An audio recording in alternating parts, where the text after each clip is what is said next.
तो देखो सबसे पहले तो सहरिया जो है 12 में मिलता है, 12 नहीं आए तो उत्तर कोटा लगा देना, जगह आ जाए तो ये आ जाएगा। इनकी जो उत्पत्ति है ना वो कैसे हुई है, सहरिया होगी, बताओ। सहरिया जनजाति की उत्पत्ति किस चीज से हुई है?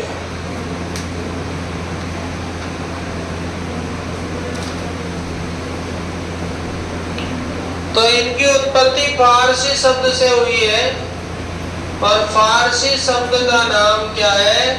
उसका नाम है शहर। क्या नाम है भैया? शहर, जिसका अर्थ होता है जंगल। क्या अर्थ होता है? इनका व्यवसाय क्या होता है? मजदूरी करना। इनका व्यवसाय क्या होता है भाई? मजदूरी करना व्यवसाय होता है। सहरिया जनजाति का जो प्रतीक है वह कुल्हाड़ी है। क्या है? कुल्हाड़ी। सहरियाओं का प्रतीक क्या है? कुल्हाड़ी है। इनमें प्रथाओं की बात करते हैं तो दहेज प्रथा, दहेज प्रथा नहीं है, दहेज नहीं लेते ही है। कौन? सहरिया। श्राद्ध नहीं करते हैं, श्राद्ध नहीं करते हैं। कौन? सहरिया। क्या नहीं करते हैं? और युगल नृत्य भी नहीं कर सकते हैं। युगल मतलब लाडा लाडी जोड़ा में मना है। तथा महिलाएं घर के बाहर घूंघट नहीं लेती है, भीतर भीतर लेती है। महिलाएं घर के बाहर क्या नहीं लेती है? घूंघट नहीं लेती है। उसके बाद देखो इनके 2 कोटियां होती है जिसमें अनाज भरते हैं। नंबर 1 कुशीला, नंबर 2 बंडेरी। अब इनमें से आपको कोटी में से एक छांटना कि आटे की कौन सी है और किसकी, अनाज की कौन सी है।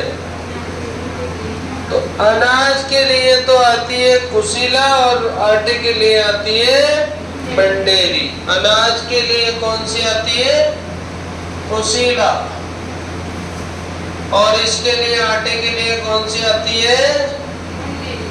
बंडेरी। ये दोनों ही क्या है?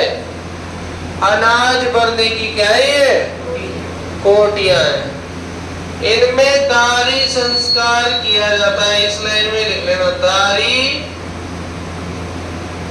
संस्कार किया जाता है। कौन सा संस्कार? किसमें किया जाता है?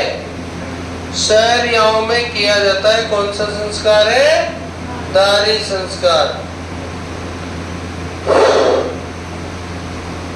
इनका जो है सामुदायिक केंद्र होता है, ये लिख लेगा तुमने यहां तक।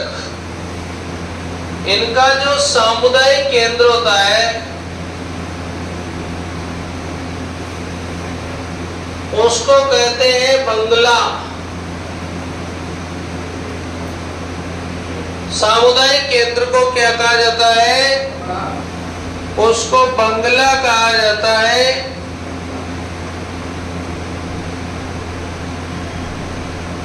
तथा पेड़ों पर जो घर बनाते हैं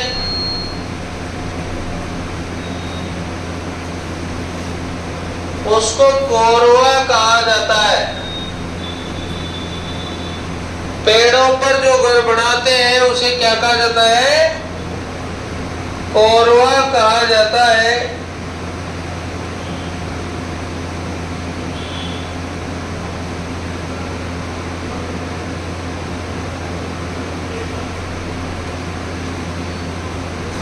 इनकी जो पंचायत होती है शहरियाओं की जो पंचायत होती है, पंचायत, वो सबसे बड़ी होती है 84 पंचायत। कौन सी पंचायत? 84 पंचायत, यानी कि 84 गांव के लोग जो है भाग लेते हैं। और इसकी जो बैठक होती है वो वाल्मीकि मंदिर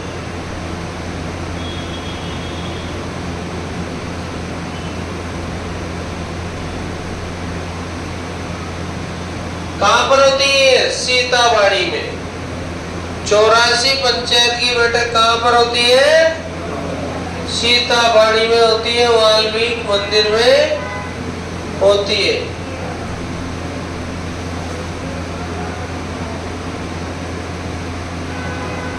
कौन से मोती भाई? कौन सा मंदिर है? वाल्मीकि मंदिर। यानी कि वाल्मीकि जो गुरु है इनको आदर्श मानते हैं। किसको आदर्श मानते हैं? वाल्मीकि जी को ही आदर्श मानते हैं। कौन? इसके अलावा वर्षा ऋतु में ये गीत गाते हैं। कौन सी ऋतु में? वर्षा ऋतु में आला और लैंगी गीत गाते हैं। आला और लैंगी गीत कौन सी ऋतु में गाते हैं? वर्षा ऋतु में गाते हैं। कौन से गीत है?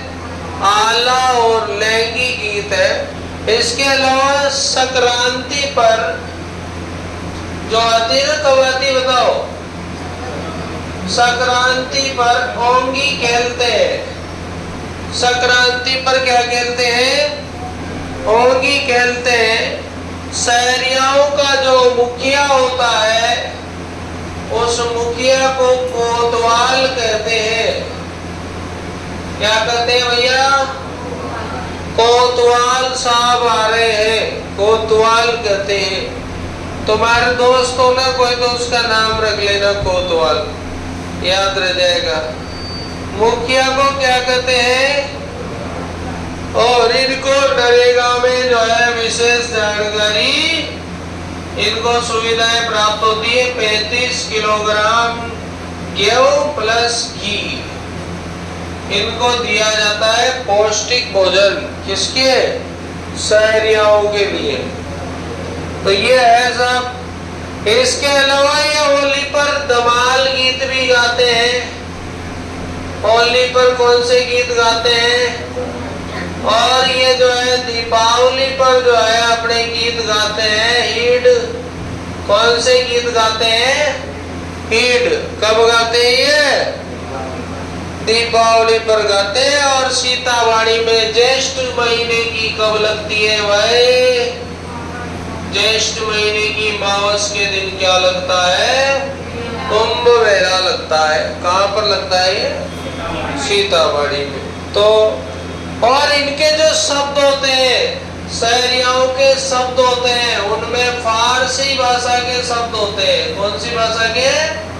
फारसी भाषा के शब्द किस जनजाति में मिलते हैं? तो कौन सी है? शहरिया है। ठीक है, तो ये शहरिया जनजाति हम समाप्त करते हैं।